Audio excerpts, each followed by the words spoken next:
আলাইকুম ওরহমতুল্লাহি ওবারাকাতুহ। আলহামদুলিল্লাহি ওয়াহদাহু ওয়াসসালাতু ওয়াসসালামু আলা মান লা নাবিয়্যা বা'দাহু ওয়া বা'দ। প্রিয় দর্শক মণ্ডলী, সুন্দর এই সময়ে বিশ্বের যে প্রান্ত থেকে আপনাদের প্রিয় চ্যানেল দেশ টিভির পর্দায় আমাদের সাথে যুক্ত হয়েছেন সকলকে আন্তরিক মোবারকবাদ, প্রীতি এবং শুভেচ্ছা জানিয়ে শুরু করছি জনপ্রিয় ইসলামিক আয়োজন ইসলামী জীবন ও জিজ্ঞাসা। সাথে আছে আমি মোহাম্মদ আল আমিন খান। দর্শক, আজকের আয়োজনে অতিথি হিসেবে রয়েছেন বরেণ্য ইসলামিক স্কলার, বিশিষ্ট ইসলামী চিন্তাবিদ, শিক্ষাবিদ এবং গবেষক শেখ শাহ মোহাম্মদ শামসুদ্দিন হাফিজাউল্লাহ, সহকারী অধ্যাপক, এশিয়ান ইউনিভার্সিটি অব বাংলাদেশ। আসসালামু আলাইকুম ওয়া রাহমাতুল্লাহি ওয়া বারাকাতুহু। ওয়ালাইকুম আসসালাম ওয়া রাহমাতুল্লাহ। কেমন আছেন? আলহামদুলিল্লাহ মোহতারাম, আপনি কেমন আছেন? আলহামদুলিল্লাহ, আপনাকে অভিনন্দন আমাদের চমৎকার আয়োজনে। আপনাদের মোবারকবাদ জানাচ্ছি। দর্শক, আমাদের সুন্দর আয়োজনে ইসলামিক যে কোনো প্রশ্ন করতে দেশ TV Islamic show Facebook page কিংবা ইউটিউবে গিয়ে কমেন্ট বক্সে প্রশ্ন রাখতে পারেন। সে প্রশ্নগুলোর আমরা উত্তর নেওয়ার চেষ্টা করব ইনশাআল্লাহ তাআলা। আজকে আমরা কথা বলবো পবিত্র হজ নিয়ে। আল্লাহ সুবহানাহু ওয়া তাআলা যে হজকে আমাদের উপর ফরজ করেছেন, ইসলামের মৌলিক যে 5টি ভিত্তি রয়েছে, এই মৌলিক 5টি স্তম্ভের অন্যতম স্তম্ভ হলো হজ। সে হজ কি, কেন, কাদের উপর এটা ফরজ করা হয়েছে, কিভাবে আদায় করতে হবে, সার্বিক বিষয়ে আজকে আমরা আলোচনা করবো ইনশাআল্লাহ তাআলা। শেখ, চলে যাচ্ছি আমরা মূল টপিকে আপনার কাছে। হজ হজ মূলত কি? হজের সংক্ষেপ পরিচয় দর্শকদের কি বলবেন? আলহামদুলিল্লাহি রাব্বিল আলামিন ওয়া আকিবাতুল লিল মুত্তাকিন ওয়াসসালাতু ওয়াসসালামু আলা রাসূলিহিল কারীম ওয়া আলিহি ওয়া সাহবিহি আজমাইন। আপনাকে মোবারকবাদ জানাচ্ছি। অত্যন্ত গুরুত্বপূর্ণ এবং বাস্তবসম্মত, এবং আমাদের সামনে হজের মাস অলরেডি সামনে, একদম কাছাকাছি। হজের ফ্লাইট অলরেডি শুরু হয়ে গিয়েছে। অত্যন্ত চমৎকার একটি বিষয় আপনি আনয়ন করেছেন, আপনাকে মোবারকবাদ জানাচ্ছি। হজ শব্দের শাব্দিক যে বিশ্লেষণ করা হয়েছে, আল কাসদু আল ইরাদাতু আল জিয়ারাতু, আল জিয়ারাতুল ওয়াজহি তাযিব, to wish, to meet for Allah সুবহানাহু ওয়া তাআলা, অর্থাৎ আল্লাহ রাব্বুল আলামিনের রাজি খুশির জন্য বান্দাকে বিশেষভাবে বিশেষ কিছু কার্য সম্পাদন করা। এটাকে আমরা কামিসুল ফকি, তানজিমুল ইরশাদ, শরহুল বিকায়া সহ বেশ কিছু স্কলারগণ এটা এভাবে সংজ্ঞায়িত করেছেন। সবগুলো যদি আমরা সামারাইজ করি, আল হাজু হুয়া জিয়ারাতু ওয়াজহি তাযিমে লিআরকানিন মাখসুসাতিন লিওয়াক্তিন মাখসুসাতিন বিজামানিন মাখসুসাতিন, অর্থাৎ নির্ধারিত সময়ে নির্ধারিত স্থানের জিয়ারত করা এবং নির্ধারিত পদ্ধতিতে এটাকে হজ বলা হয়। জি। তো হজ মূলত আল্লাহ রাব্বুল আলামিন পবিত্র কোরআনে কারীমে, অর্থাৎ ইসলামের যে 5টি স্তম্ভ রয়েছে এর মধ্যে হজ অন্যতম একটি গুরুত্বপূর্ণ ইবাদত। অর্থাৎ এটা একত্রে আমাদের শারীরিক, আর্থিক এবং মানসিক 3টি ইবাদত একত্রে সমন্বয় করা হয়েছে। অন্যান্য ইবাদত যেমন যাকাত শুধু আর্থিক, আবার সালাত শুধু আমাদের দৈহিক, কিন্তু হজ এমন একটি ইবাদত যেটা আমাদের শারীরিক, একই সঙ্গে মানসিক এবং একই সঙ্গে আমাদের আর্থিকভাবে এবং সমর্থ থাকতে হবে। এই সকল কার্যক্রমকে একত্রিত করেছে হজ। তো হজের আমরা ঐতিহাসিক যে প্রেক্ষাপট বা বাস্তব জীবনে আমাদেরকে আল্লাহ রাব্বুল আলামিন সৃষ্টি করেছেন, যে আল্লাহ পাক বলছেন ওমা খালাকতুল জিন্না ওয়াল ইনসা ইল্লা লিয়াবুদুন, যে আমি জিন এবং মানব জাতিকে সৃষ্টির একমাত্র উদ্দেশ্য হলো আমার ইবাদত করা। তা ইবাদতের ব্যাখ্যায় মুফাসসির কিরাম যতগুলো কথা বলেছেন, এর মূল কনসেপ্ট হলো লিয়ারিফুন, অর্থাৎ স্রষ্টার পরিচয় হাসিল করা। তো আমরা আল্লাহ রাব্বুল আলামিন আমাদেরকে সৃষ্টি করে যখন পৃথিবীতে পাঠালেন, আমরা আল্লাহ পাককে বিভিন্নভাবে ভুলে যাচ্ছি। তো এই জন্য আল্লাহ রাব্বুল আলামিন বিভিন্ন মেসেঞ্জার, অর্থাৎ সাহাবায়ে কেরাম সহ নবী আলাইহিস সালামদের যতগুলো ধারা রয়েছে, সকল ধারায় আমাদেরকে পৃথিবীতে আল্লাহ রাব্বুল আলামিন হাদি পাঠিয়েছেন এবং আমাদেরকে মেসেঞ্জার পাঠিয়েছেন। এর উদ্দেশ্য কি? যাতে করে আমরা আল্লাহ পাকের গাইডলাইনটিকে ভুলে না যাই। বারবার যখন ভুলে যাচ্ছি, আল্লাহ রাব্বুল আলামিন তখন বিভিন্ন নবীদেরকে দিয়ে আমাদেরকে হেদায়েতের জন্য ডেকেছেন। তো আল্লাহ রাব্বুল আলামিন আমাদেরকে দৈনন্দিন 5 বার আমাদেরকে ডাকছেন যাতে আল্লাহ পাককে ভুলে না যাই, এবং বিশেষ পদ্ধতিতে আমরা আল্লাহর ইবাদত করছি। এবং পরবর্তীতে আমরা প্রতি মাসের জুমাবারে সর্ব এলাকার এবং মহল্লার সকলে মিলে একত্রিত হচ্ছি, অর্থাৎ আল্লাহ পাকের যে টার্গেট, যে উদ্দেশ্য, একমাত্র আমার পরিচয়, আল্লাহ পাকের প্রশংসা, আল্লাহ পাকের গুণকীর্তন, আল্লাহ পাকের বরত্ব, আল্লাহ পাকের যত জিসমিয়াত, যত আল্লাহ পাকের প্রশংসা করা যায়, তাসবিহ করা যায়, সব কিছু আল্লাহ পাক শিখিয়ে দিচ্ছেন। আল্লাহ পাকের বরত্ব আল্লাহ পাক শিখাচ্ছেন। শুকরান, জাযাকাল্লাহ। আমরা হজের মৌলিক কথা আপনার থেকে পেয়েছি। যে বিষয়টি জানতে চাওয়া, বিশেষ করে মহিলাদের ক্ষেত্রে তারা কি মাহরাম ছাড়া হজ করতে পারবেন কিনা, বা এই হজে কিংবা ওমরা সফর করতে পারবেন কিনা? তো আমরা ইতিপূর্বে লক্ষ্য করেছি সৌদি আরব সিঙ্গেল এন্ট্রি ভিসা দিয়ে থাকে মহিলাদের ক্ষেত্রে। তো মূলত মহিলাদের হজ ফরজ হওয়ার জন্য অতিরিক্ত শর্ত হলো তাদেরকে মহরম থাকতে হবে। জি, অর্থাৎ যদি একদিনের বেশি তার সফর হয়ে যায়, মুসাফির হয়ে যায়, তাহলে অবশ্যই তার সঙ্গে মহরম থাকা বাধ্যতামূলক। জি। এটা মহিলাদের হজ ফরজ হওয়ার সঙ্গে অতিরিক্ত একটি শর্ত। নিঃসন্দেহে শুধু টাকা থাকলেই মেয়েদের হজ ফরজ হজ হবে ফরজ না। হবে না, অবশ্যই মহরম থাকতে হবে। জি, তো সৌদি আরব যে কাজটি করেছে যে সিঙ্গেল এন্ট্রি ভিসা, মূলত এটা আমাদের শরীয় যে বিধান বা ইসলামিক স্কলারদের বিধান, এটার সঙ্গে এটা সাংঘর্ষিক। এটা মূলত তাদের পার্সোনাল বা তাদের নিজস্ব কার্যক্রম, হয়তো আর্থিক কার্যক্রমের জন্য করেছেন, কিন্তু শরিয়া এটা আসলে সাংঘর্ষিক। অবশ্যই মহরম বাধ্যতামূলক। অর্থাৎ আমরা সৌদির বাইরে থেকে যারা সফর করছি সরাসরি, হজ এবং অর্থাৎ ওমরা আমরা করব, যারা অবশ্যই মুসাফির হয়ে আমাদেরকে যাচ্ছি, মহরম প্রয়োজন। নিঃসন্দেহে আমাদেরকে মুহরিম অবশ্যই লাগবে, একজন সেই ব্যক্তি আমাদেরকে লাগবে। শুকরান, জাযাকাল্লাহ। আমরা ওমরার ক্ষেত্রে অনেক সময় অনেকে এই অজুহাত দিয়ে থাকে বা এই কারণ দেখায়, হয়তো আমার আপনজন কেউ যাচ্ছে, আমার বোনের হাজবেন্ড যাচ্ছে, বোন যাচ্ছে। তো এমন ক্ষেত্রে আমি তার সঙ্গে, অনেক মায়েরা প্রশ্ন করে থাকেন যে আমার বোন এবং বোনের হাজবেন্ড যাচ্ছে, তাদের সঙ্গে যুক্ত হতে পারবো কিনা? বোন তো যাচ্ছেন। তো মহরম মূলত হচ্ছে কি নিরাপত্তা। মহিলাদের মূল বিষয়টা নিঃসন্দেহে, হলো নিরাপত্তা, এবং আল্লাহ রাব্বুল আলামিন তাদেরকে বিশেষ সম্মানিত করেছেন। এবং নিঃসন্দেহে, আল্লাহ পাক তাদের এমন কিছু জিসমিয়াত দান করেছেন, যেটা আল্লাহ রাব্বুল আলামিন এই পৃথিবী জগৎ সংসারকে পরিচালনার জন্য পুরুষ এবং নারীদেরকে আকর্ষণের বস্তু বানিয়ে দিয়েছে, জি, একে অপরের প্রতি আকর্ষিত এই জগৎ পরিচালনার জন্য। এটা আল্লাহ পাকের কুদরতের একটি বহিঃপ্রকাশ। না হলে পৃথিবীর চিন্তা চেতনা চলাফেরায় পুরুষ হতে স্মার্ট হতো না, মহিলারা হতে স্মার্ট হতো না। অর্থাৎ নিঃসন্দেহে, নিজেদেরকে সজ্জিত রাখা, গুছিয়ে রাখা, এটা হলো একটা তবিয়াত আল্লাহ পাক সৃষ্টি করে দিয়েছে। নিঃসন্দেহে, তো অবশ্যই মহরম বাধ্যতামূলক। নিঃসন্দেহে। এখানে যতগুলো মাসলায় আমরা দাঁড় করে যেভাবে বোঝাতে চাই তার বুঝাতে চাই না কেন, নিরাপত্তাটা প্রথম। এটা তো ইসলাম বোঝে যে একজন নারীর নিরাপত্তা কিভাবে দেওয়া যাবে। আল্লাহ তাআলা বুঝেন, রাসূল পাক আপনি সাল্লাল্লাহু আলাইহি ওয়াসাল্লাম তিনি তো আপনি জানেন। লক্ষ্য করেছেন যে ইদানিং দেখছেন বিভিন্ন সময় মিডিয়াতে পিতার কাছেও অনেক সময় সন্তান নিরাপদ হয় না, নিরাপদ এরকম নাই। হয়ে যায় নাউজুবিল্লাহ। এটা আসলে সেক্ষেত্রে আপনি কতটা গুরুত্বপূর্ণ বুঝতেই পেরেছেন। নিঃসন্দেহে, নিঃসন্দেহে। অসংখ্য ধন্যবাদ আপনাকে।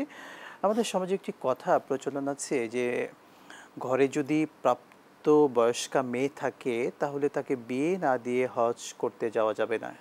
এই কথাটি ইসলাম সম্মত কিনা?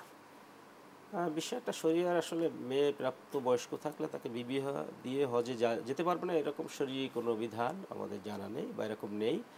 মূলত প্রাপ্ত বয়স্ক হলে পরে মেয়েদেরকে বিবাহ দিতে হবে, এটা অবশ্যই একটি জি, গুরুত্বপূর্ণ কার্যক্রম তার অভিভাবকের উপরে। তো অভিভাবক একাধিক ভাই বা আত্মীয় স্বজন তো থাকেন, তো সেক্ষেত্রে হজে যাওয়াটা তো ভিন্ন একটা ইবাদত, সে হজ করবেন, কিন্তু এক্ষেত্রে একটা প্রতিবন্ধকতা নয়। তবে এ জাতীয় কার্যক্রম সামনে থাকলে অবশ্যই এগুলো পালন করা, এটা ফিতনার আশঙ্কা আছে জাতির উম্মার, সেজন্য এটা অর্থাৎ কমপ্লিট বাবা করা মা আমাদের অনেক সময় জরুরি। চিন্তা করেন যে আমার বড় মেয়ে, তাকে কোথায় রেখে যাব, সেফটির একটা ব্যাপার থাকে। এটা আপনি এই বুঝতে চিন্তা পেরেছি, থেকে এটা সামাজিকভাবে তারা এই এটা চিন্তা করে থাকেন। আপনি এটা ঠিকই আছে। আপনি যেটা বলেছেন যে হাল হুয়া ওয়াজিবুন আলাল ফাওর আলাত তারাদি, যে হজটা কি আপনার আল্লাহ তারাখে, জি, যে আপনার হজ অজীব হওয়ার সঙ্গে সঙ্গেই কি এটা হজ আদায় করতে হবে, না কিছু রুখসাত রয়েছে, কিছু সময় আছে। তো ইমাম আজমের মতে যে হজ ফরজ হওয়ার পরে রুখসাত রয়েছে, কিন্তু অবশ্যই আদায় করতে হবে। আদায় করতে তো হবে। সেক্ষেত্রে এরকম একটা বিধান আর কি, যে সেটা ওটা পূর্ণ করতে হবে, বিষয়টা এরকম নয়। হজ করতে হবে, হজের বিধান পালন করতে হবে, সেক্ষেত্রে সে তার বিবাহ উপযুক্ত সন্তানকে বিবাহ দিতে হবে, এটাও একটা গুরুত্বপূর্ণ আমল করতে হবে। নিঃসন্দেহে, কিন্তু এর জন্য যে দেরি হয়ে যায় হজের, সেক্ষেত্রে প্রবলেম হবে না, বাট হজ তাকে আদায় করতে হবে। নিঃসন্দেহে। শুকরান, জাযাকাল্লাহ। আমাদের এমন কিছু সিচুয়েশন তৈরি হয়, আমাদের দেশের কালচার অনুযায়ী অনেকে চিন্তা করেন এই তো আর একটু কিছুদিন পরে হজ করব, কিছুদিন পরে হজ করব, এই চিন্তা করতে করতে হয়তো তার ইন্তেকাল হয়ে গেল। তিনি হজ ফরজ হওয়ার পরেও হজ আদায় করতে পারলেন না। এ অবস্থায় তার ওয়ারিশ ছেলে সন্তান তারা কি করবেন? হজ হলো আসলে ইমানের যে পাঁচটি মূল বিষয়, যে জি, বেসিক ইমানের ফান্ডামেন্টাল, অর্থাৎ স্তম্ভ, এটা হজ কিন্তু গুরুত্বপূর্ণ। জি, তা আমাদের সমাজে বিশেষ করে যারা একটু এলমি জগতের নয়, এরকম আমরা আমাদের আশেপাশে অহরহ আমরা দেখে থাকি হজের এতটা গুরুত্ব দেওয়া হয় না, অথবা হজের টাকাটা দেখা যায় কোনো এক ক্ষেত্রে এক জায়গায় রেখেছেন অথবা পাননি, হজটা বিলম্ব হচ্ছে। তো যদি তিনি ইন্তেকাল করেন অবশ্যই তার উপর হজ ফরজ। এটা যদি অবশ্যই তার যারা উত্তরাধিকার আছেন তাদের পক্ষ থেকে তার হজ আদায় করে দেওয়া, অর্থাৎ যিনি হজ আদায় করেছেন এইরকম ব্যক্তি দিয়ে ওটা আদায় করতে হবে, যেহেতু এটা অতিরিক্ত তার ইবাদত। আর যে ব্যক্তির উপর হজ ফরজ তার নিজের হজ তো আগে আদায় করতে হবে, অবশ্যই তার পক্ষ থেকে হজ আদায় করে দিতে হবে। তাহলে সেই মৃত ব্যক্তির পক্ষ থেকে সন্তানেরা বদলি হজ আদায় করে দিবেন, এটা ফরজ দায়িত্ব থেকে যাবে অবশ্যই। না হলে সে অবশ্যই মারাত্মক গুনাহগার থেকেই যাচ্ছেন। আল্লাহ রাব্বুল আলামিন তার ব্যাপারে কি ফয়সালা সেটা কঠিন। এবং রাসূল আরবি সাল্লাল্লাহু আলাইহি সাল্লাম আরো কঠিন কথা বলেছেন যে সে তার ব্যাপারে আমার কোনো দায় দায়িত্ব নেই। সে ইহুদি হয়ে মারা যাক কিংবা খ্রিস্টান হয়ে যাক, মানে এত হার্ড কথা বলা। তাই অবশ্যই গার্ডিয়ানের পক্ষ থেকে তার যখন পৃথিবীতে যারা থাকবে তারা তো অভিভাবক উত্তরাধিকারী, অবশ্যই তাদের পক্ষ থেকে তাকে হজ আদায় করতে হবে। শুকরান, জাযাকাল্লাহ। আমরা চমৎকারভাবে বেশ কিছু পয়েন্ট আপনার থেকে শুনলাম। সত্যিকার অর্থে হজের মতো গুরুত্বপূর্ণ যে বিষয়, এখানে অবহেলা করার কোনো সুযোগ নেই। হজ ফরজ হয়ে যাওয়ার পরে আমরা চেষ্টা করব সঙ্গে সঙ্গে আদায় করার জন্য। হজ সংক্রান্ত যদি কোনো প্রশ্ন আপনারা জানতে চান দর্শক, অবশ্যই দেশ TV Islamic show Facebook page কিংবা ইউটিউবে কমেন্ট বক্সে প্রশ্ন রাখবেন। সেই প্রশ্নগুলো আমরা এখানে আলোচনা করব, আপনাদেরকে জানাবো ইনশাআল্লাহ তাআলা। সময় হলো এই পর্যায়ে ছোট্ট বিরতির সঙ্গেই থাকুন, ফিরছি ইনশাআল্লাহ।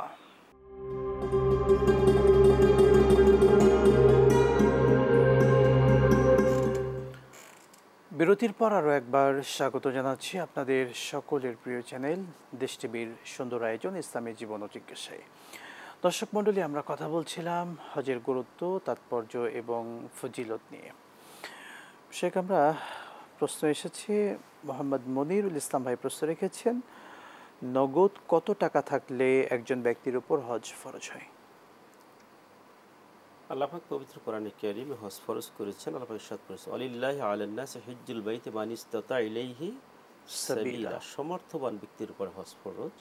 তার ব্যাখ্যা করে ইসলামিক স্কলারগণ খুব সুস্পষ্ট একটা নির্দেশনা দিয়েছেন যে হজের যাতায়াত, সেখানের খরচ এবং তার পরিবারের একই সময় তার পরিবারের ভরণ হজের সেই দিনগুলোর ভরণ পোষণ করা, অর্থাৎ তিনি ফিরে আসা পর্যন্ত পরিবারের স্বাচ্ছন্দ্যে ভরণ পোষণ, এই পরিমাণ অর্থ যদি তার কাছ থাকে তার উপর হজ ফরজ। অর্থাৎ তার টোটাল প্রয়োজন মেটানোর পরে এক্সট্রা এই পরিমাণ অর্থ তার আছে, তার উপর হজ ফরজ। এখন বর্তমান প্রেক্ষাপটে বাংলাদেশের যে হজের যে খরচটা রয়েছে, তো প্রায় 5.5 লক্ষ টাকা থেকে 6 লক্ষ বা এর কম বেশি আর কি, যেভাবে অর্থাৎ টোটাল হজের সফরটা আমরা এটা প্লাস তার বাড়ির যে খরচটা আছে, তো এই খরচটা কমপ্লিট হওয়া পর্যন্ত যে পরিমাণটা দাঁড়ায় সেটার পরে সেটা পরিপূর্ণ হলে পরে তার উপর হজ ফরজ।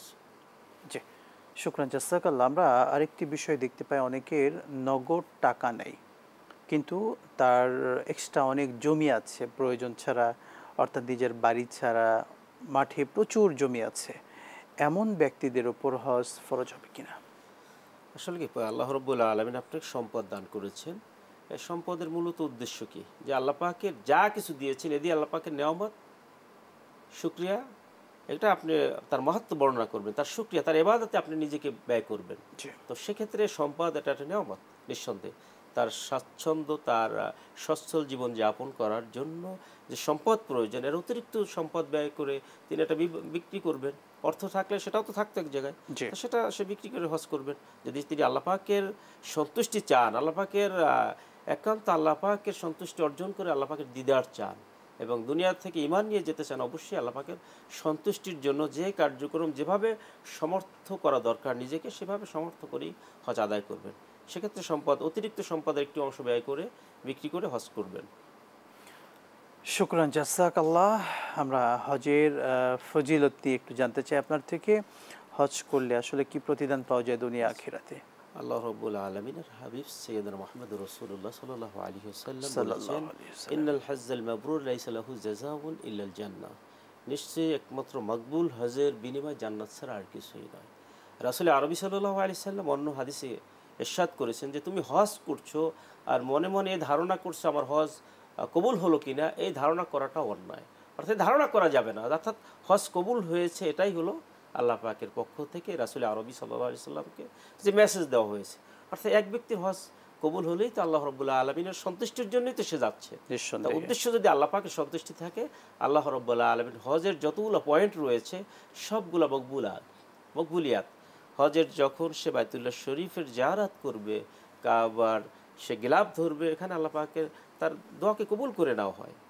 এবং আরাফার ময়দানে যে অবস্থান করবে, এখানে ইয়ৌমে আরাফা, এটা হলে মোমেনের জন্য এর চেয়ে উত্তম দিন আর কিছুই হতে পারে না। সুবহানাল্লাহ। লিকুল্লে আবদিন ওতাকা, আল্লাহ রাব্বুল আলামিন সমগ্র বান্দাকে এদিনে মাফ করে দেওয়া হয়। এবং যে হাজি নিজে তার জন্য ইস্তেগফারের জন্য, ক্ষমার জন্য আল্লাহ পাকের কাছে ইস্তেগফার করেন, ক্ষমা চান, আল্লাহ পাক তাকে মাফ করে দেন। এবং ওই হাজি যাদের জন্য ইস্তেগফার করেন তাদেরকেও আল্লাহ পাক ক্ষমা করে দেন। আল্লাহ পাক হাজিদেরকে কত সম্মান দান করেছেন।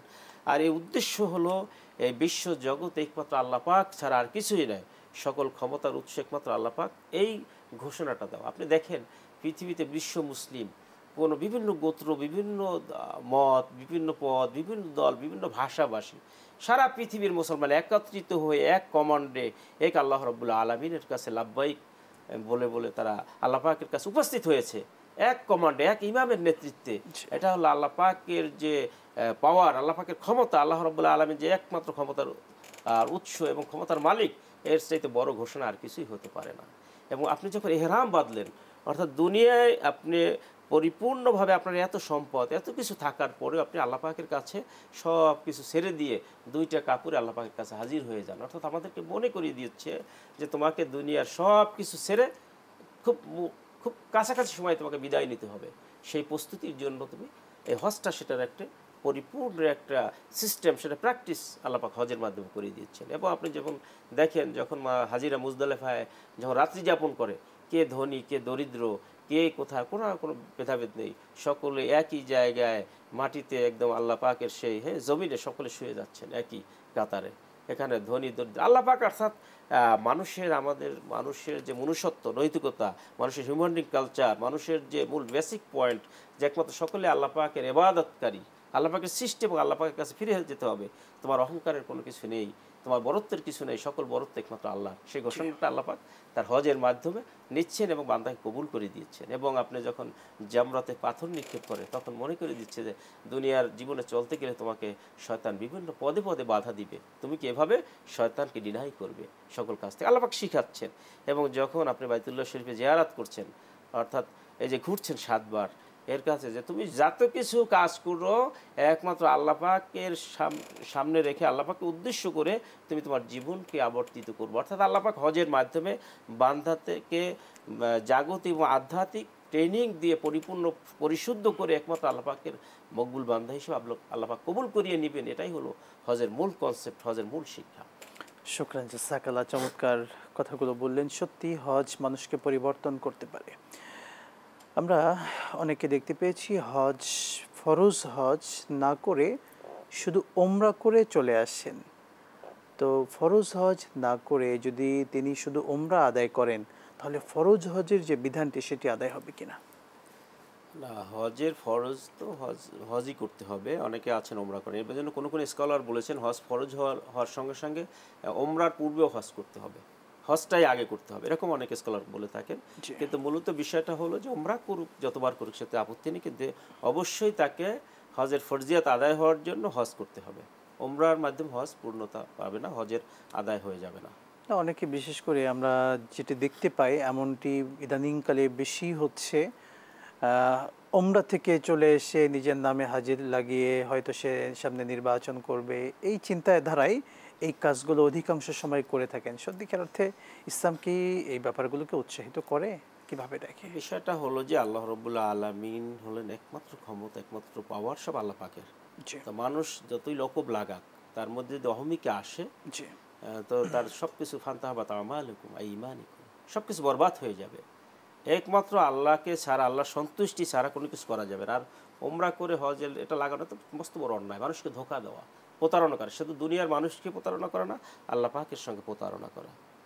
যেহেতু বান্দার সব কার্যক্রম একমাত্র আল্লাহ পাক পর্যবেক্ষণ করছেন, তুমি হাজি লাগানোর কোনো অনুমোদন তো এখানে ওমরা করে দেওয়ার তো সুযোগই নেই। হজ করেই তো অনেকে হাজি লাগাতে, যারা মুখলেস বান্দা তারা লাগাতে চায় না, তারপর লাগানো এটা দোষণীয় নয়, কিন্তু ওমরা করে লাগানো এটা চরম প্রতারণা, এটার জন্য তার গুনাহ হবে। শুকরান জাযাকাল্লাহ। আমাদের হজের জন্য আমাদের হয়তো অনেক মানুষ তিলে তিলে অল্প অল্প টাকা জমিয়ে হজের একটা ইচ্ছা করেছেন, নিয়াত করেছেন যে হজ করব। কিন্তু হজের খরচটা যখন অনেক বেড়ে গিয়েছে আমাদের, তখন তারা আর হজ করার মতো সেই অ্যাবিলিটি তাদের এই টাকা দিয়ে হচ্ছে না, বা সামনে যে এমন কোনো সাপোর্ট পাবে যেখান থেকে হজটা যে পরিপূর্ণ করবেন সেই সুযোগটাও হচ্ছে না, এই ক্ষেত্রে সে ব্যক্তিদের জন্য কি পরামর্শ দেবেন? তিনি তো নিয়াত করেছিলেন হজের, কিন্তু অর্থনৈতিকভাবে তিনি সম্পূর্ণরূপে গুছিয়ে উঠতে পারেননি নিজেকে, বা সেই পরিমাণ অর্থ জোগাতে দেখুন, আল্লাহ পারেননি। রাব্বুল আলামিন এই বিশ্ব জগতে আমাদেরকে সৃষ্টি করেছেন এবং আমাদেরকে সুন্দরভাবে পরিচালনার জন্য আল্লাহ পাক কিছু নির্ধারিত নিয়ম দিয়ে দিয়েছেন। জি, এবং আল্লাহ পাক অতিরিক্ত আমাদের সামর্থ্য নেই, আমাদের যোগ্যতা নেই এরকম কোনো কাজ আল্লাহ রাব্বুল আলামিন আমাদের উপরে চাপিয়ে দেননি। তো হজের ইচ্ছা করেছেন, আল্লাহ রাব্বুল আলামিন তার ইচ্ছাটাকে কবুল করে নিয়েছেন। তার এটা সম্মান, সে মর্যাদা সে পাবেন আল্লাহ পাকের কাছে যা যা পাবেন। তাকে হজের যদি সমর্থবান না হয় সেক্ষেত্রে তার জন্য হজ ফরজ হবে না। তো আল্লাহ পাক তার জন্য এটা যাজা দান করবেন। যদি হ্যাঁ কেউ তাকে সহযোগিতা করেন সেটা করতে পারেন, কিন্তু এটার জন্য যে সহযোগিতা নিয়ে হজ যেতে হবে এরকম কোনো বাধ্যবাধকতা তার উপরে নেই। তবে অনেকে যেটি করেন যে এই সিচুয়েশনে যেহেতু বড় হজ করার মতো তার অ্যাবিলিটি হচ্ছে না, তিনি ওমরা করে চেষ্টা করেন যে এই টাকা দিয়ে যতটুকু পারি আমি ওমরাটা আদায় করি, এটি তার জন্য ঠিক হবে কিনা? ওমরা করে থাকেন, এখানে দুইটা মতামত। আমাদের এক শ্রেণীর এবং জামহুরের মত হলো যে হজ আদায় করাটাই তার জন্য আগে জরুরি ছিল। তো অনেকে বলেছেন না, ওমরা আদায় করলে তার ওমরা আদায় হবে, হজ আদায় করতে না পারার কারণে সে দূষণীয় নন। দুই মতামতই রয়েছে। অনেকে বলেছেন হজ ছাড়া ওমরা আদায় করা যাবে না, আবার অনেকে বলেছেন ওমরা আদায় করলে অর্থাৎ তার যদি পরবর্তীতে সামর্থ্য হয়ে যায়, হজ করে টাকা নেবেন। হয়ে যায়, তিনি হজটা আদায় হজ করে করবেন, নেবেন। কারণ ওইটা তো ফরজ। আল্লাহ পাকের কাছে তিনি তার নিঃসন্দেহে। সাহায্য চাবেন, আল্লাহ পাক তাকে যদি কবুল করেন, তার দিয়ে এই খেদমত চান, আল্লাহ পাক অবশ্যই তাকে আপনাকে হজের তৌফিক দান অসংখ্য করবেন। ধন্যবাদ, খুবই গুরুত্বপূর্ণ সময়টুকু আমাদেরকে দিয়েছেন। আপনাকে মোবারকবাদ জানাচ্ছি, দেশ টিভির দর্শকদেরকে মোবারকবাদ জানাচ্ছি এবং দেশ টিভির যারা জড়িত সকলকে মোবারকবাদ জানাচ্ছি। প্রিয় দর্শক মণ্ডলী, আজ আমরা রবের কাছে দোয়া করছি জীবনে একটি বারের জন্য হলেও আল্লাহ তাআলা যেন আমাদের প্রত্যেককে বাইতুল্লাহ জিয়ারতের তৌফিক দান করেন। আল্লাহুম্মা আমিন। আজকের মতো বিদায় নিচ্ছি। আসসালামু আলাইকুম ওয়া রাহমাতুল্লাহি ওয়া বারাকাতুহু।